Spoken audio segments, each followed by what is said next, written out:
자, 그러면 여기서 조금 더 복잡한 이야기를 좀 해봐야 됩니다. 이때까지는 이미 존재하던 프레임워크에서의 DIP에 대해서 설명을 했습니다. 사실 이미 존재하는 부분이기 때문에 크게 고민할 부분이 없었죠. 사용법대로만 사용해도 DIP를 몰라도 DIP를 사용하게 되기 때문이죠. 하지만 우리가 작성해야 하는 코드에서 그런 문제를 어떻게 풀어야 할지 생각해 보아야 합니다. 그렇다면 어떤 부분이 추상적인 개념이고 어떤 부분이 구체적인 개념인지부터 명확하게 해둘 필요가 있습니다. 그래야 어떻게 레이어를 나누올지 판단할 수 있기 때문이죠. 추상적인 개념은 정책이라고 표현했었죠. 이 부분은 자주 변경되지 않는 부분이 되어야 합니다. 해당 로직을 이루는 뼈대 같은 것이라고 생각하시면 됩니다. 만일 프로젝트를 진행함에 따라서 상대적으로 계속 바뀌거나 추가될 것 같은 부분이라면 이 부분은 구체적인 부분의 몫으로 남겨두어야 합니다. 되도록이면 바뀌지 않을 것 같은 부분을 추상적인 부분으로 잡아두셔야 합니다. 반대로 계속 추가되거나 변경이 생길 부분에 대해서는 구체적인 부분으로 잡아두면 됩니다. 또한 의존성이 심하게 이행이라 하는 말은 의존성이 계속 전달되는, 즉 쉽게 말해서 A를 쓰고자 했으나 B를 써야 되고 B가 딸려옴으로써 C까지 같이 딸려오는 이런 상황을 말씀드리는 거죠. 즉 의존성이 심하게 이행될 것이라고 판단되는 경우 그 사이에 적합한 위치에서 DIP를 이용하면 의존성 이행을 막아줄 수 있습니다. 스파게티로 줄줄이 엮여서 날려오는 경우를 막아줄 수 있다는 것이죠. DIP를 활용하지 않는 코드에서는 어떤 코드를 재활용하기 위해서 한쪽 끝을 잡고 당기면은 여기저기서 줄줄 딸려오는 내 입장에서 불필요한 다른 클래스들을 보게 될 것입니다.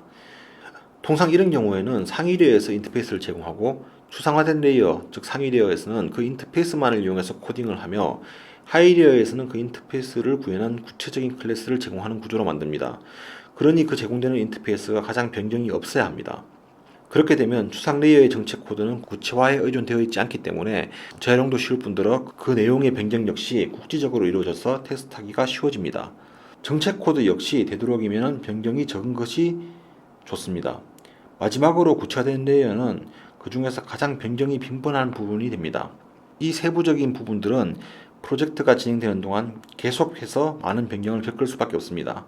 다만 이 변경이 다른 부분에 영향을 최대한 주지 않도록 설계되었기 때문에 기존의 방식으로 작성된 코드보다 훨씬 변경이 유리합니다. 가끔 디자인 패턴을 적용했다가 힘든 상황을 마주쳤다는 분들을 보게 되는데 이는 디자인 패턴 자체의 문제라기보다 잘못 적용되어 발생했을 가능성이 높습니다.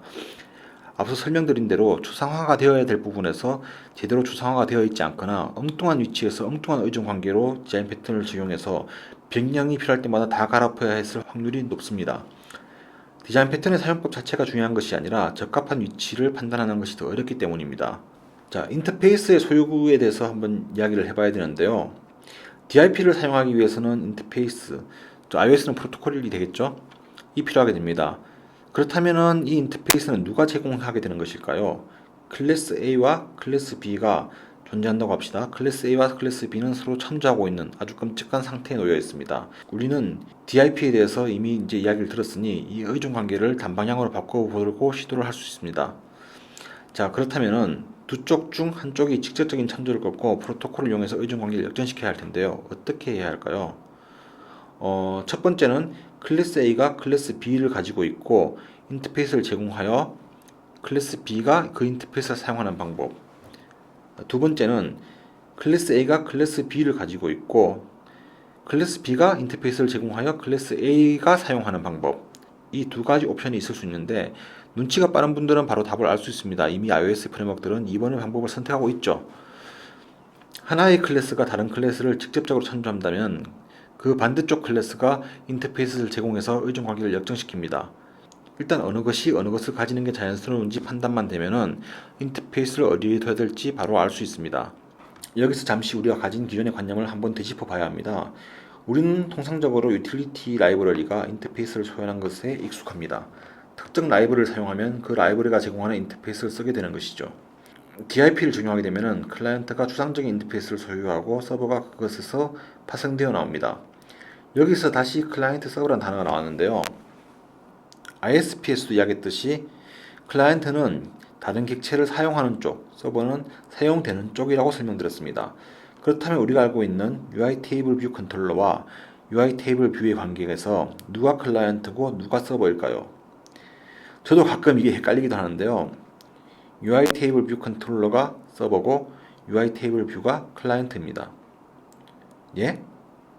좀 이상하죠? 여기서 쉽게 생각해버리면 테이블 뷰의 기능을 제공하는 것이 UI 테이블 뷰이고 그걸 사용하는 게 UI 테이블 뷰 컨트롤러이므로 UI 테이블 뷰가 기능을 제공하는 서버, UI 테이블 뷰 컨트롤러가 기능을 사용하는 클라이언트처럼 보입니다. 여기서는 기능의 제공이 문제가 아니라 구체화된 내용을 누가 제공하냐에 따라 달라집니다. 구체화된 내용을 제공하는 쪽이 서버, 그걸 사용하는 쪽이 클라이언트입니다. 그래서 여기서 서버는 UI 테이블 뷰 컨트롤러, 구체화된 내용을 제공하는 쪽이죠. 사용하는 쪽이 UI 테이블 뷰가 됩니다. 클라이언트가 됩니다. 하위 수준, 즉 구체화된 모듈은 상위 수준, 즉 추상화된 모듈 안에서 선언되어 호출되는 인터페이스, 즉 추상화된 쪽에서 선언되어 호출된 인터페이스를 구현하게 됩니다. 이 부분은 경우에 따라 매우 눈에 띄지 않는 문제일 수도 있습니다. 단편적으로 보면 눈으로 보이는 대로 해석할 것이 아니라 해당 코드에서 누가 클라이언트가 되고 누가 서버가 되어야 될지 개발해야 하는 코드에 대한 어느 정도 이해가 있어야지 정확한 판단을 할 수 있습니다. 그렇다면 왜 인터페이스를 클라이언트가 소유할까요? 인터페이스의 변경은 클라이언트의 요구에 의해서 발생하기 때문입니다. 클라이언트의 동작을 하다 보면 필요한 부분이 존재하게 되고 그것을 서버, 즉 구체화된 쪽에 물어봐야 될 것이니 그것을 사용하는 쪽에서 그 소유권을 갖고 관리하는 것이 훨씬 더 유리합니다. 추상화에 의존하라는 말에 대해서 조금 더 생각을 정리해 볼 필요가 있습니다. 결국 DIP의 핵심 주장은 추상화에 의존하라는 말이 됩니다. 그것을 매우 강하게 적용하면 다음과 같은 룰이 됩니다. 어떤 변수도 구체 클래스에 대한 참조를 가지지 말라. 어떤 클래스도 구체 클래스에서 파생하지 말라.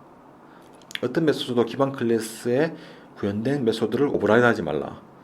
이렇게 설명을 하고 있는데요. 이렇게 코딩이 가능할까요? 사실 저도 자신이 없습니다. 그렇기 때문에 모든 경우에 이 룰을 적용한다는 것은 매우 어렵고 불가능에 가깝게 보입니다. 하지만 다행히 모든 경우에 이 룰을 강하게 적용하지 않아도 됩니다.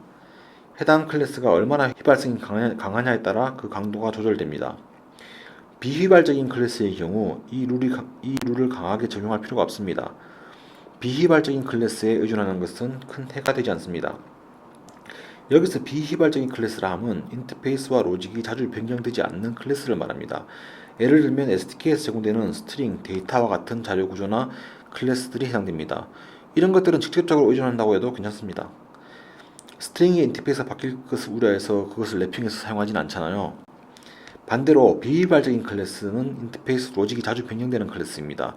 이런 클래스에 의존해야 한다면 매우 피곤한 일이 됩니다. 추상화된 클래스는 비휘발적인 클래스에 가깝습니다. 애초에 추상화시킬 부분을 선택할 때 잘 변하지 않는 부분으로 출연해야 된다고 말씀드렸었죠. 그렇기 때문에 추상화된 클래스는 비휘발적인 클래스에 가깝습니다. 그래서 구체화된 클래스에 의존하는 것보다 추상화된 클래스에 의존하는 것이 훨씬 더 코드를 관리하기 쉽게 해줍니다. 예를 들면 버튼과 램프를 가지고 이야기할 수 있습니다. 이 버튼과 램프에는 역시 로버트 C 마틴이 클린 소프트웨어에서 아마 예를 들었던 걸로 기억하는데요. 자, 첫 번째 상황, 버튼이 램프를 제외하고 있는 상황을 한번 만들어 봅시다. 그러면은 버튼이 램프를 직접적으로 가지고 있는 상황인 거죠. 그러면은 이 버튼은 램프밖에 껐다 켰다 할 수 없는 상황이 됩니다. 자, 우리가 사용하는 스위프트로 짠다면은 버튼 클래스가 램프 클래스를 가지고 있고 그 버튼 클래스의 프로퍼티로 램프 클래스가 있는 것이죠. 그리고 나서 버튼에 ON을 시키면 안에 있는 램프를 켜주는 동작을 하고 있겠죠. 그러면 이 버튼 클래스는 램프밖에 제어할 수 없게 되는 상황입니다. 자, 그럼 두 번째 상황은 버튼이 인터페이스를 제공하고 그것을 이용해서 램프를 제어하게 된다면은, 그렇죠. 이 경우는 DIP가 적용된 상황입니다. 버튼의 입장에서는 버튼이 제공한 인터페이스를 가지고 있는 어떠한 장치라도 제어할 수 있게 되는 것이죠. 그래서 그 인터페이스가 프로토콜이라고 말씀드렸잖아요. 그러면은 뭐 스위치어블 디바이스라는 프로토콜을 만들었다면은 램프도 스위치어블 디바이스라는 프로토콜을 상속받게 만들고요. 그 램프를 버튼에 스위치어블 디바이스라는 타입의 프로퍼티에다가 그 램프를 넣어주게 되면은 동작을 시킬 수가 있겠죠. 하지만 이 버튼은 스위치able 디바이스를 프로토콜 상속받은 모든 디바이스들을 컨트롤할 수 있게 됩니다. 이 경우에 DIP가 적용된 거죠. 자, 그리고 이제 가장 이제 의존성을 완전히 끊는 방법은 버튼이든 램프든 모두 소유권이 없는 인터페이스. 그러니까 즉 스위치able 디바이스가 버튼이 소유하지 않게 된다면은, 좀 완전히 버튼이 소유하지 않는 인터페이스라면은 스위치able 디바이스를 상속받은 모든 디바이스들과 스위치able 디바이스를 컨트롤하는 모든 종류의 버튼들에서 동일한 규격으로 서로를 참조해서 사용할 수 있게 되는 그런 상황이 됩니다. 이것으로 DIP에 대해서 설명을 마치도록 하겠습니다. 실제로 iOS 개발자들이 아까 설명드렸던 그런 부분들에서 이미 DIP들을 많이 사용해 왔기 때문에 본인도 모르는 사이에 DIP들을 쓰고 있었을 거예요. 그래서 프로토콜들을 많이 만들어 쓰고 있잖아요. 서로 이제 재역전을 하는데, 문제는 이게 이론적으로 이제 이것들이 DIP가 어떻게 동작한다는 것을 정확하게 인지하고 만들지 않았기 때문에 가끔 보면은 인터페이스의 모양이라든지 인터페이스의 위치들이 적합하지 않는 경우들이 굉장히 많이 있는 것으로 보였습니다. 그래서 이번 기회에 DIP에 대한 내용을 좀 이해를 해보시고 그 DIP의 룰에 맞게 인터페이스를 만들고, 즉 뭐 딜리게이트든 뭐든 만들 수 있겠죠.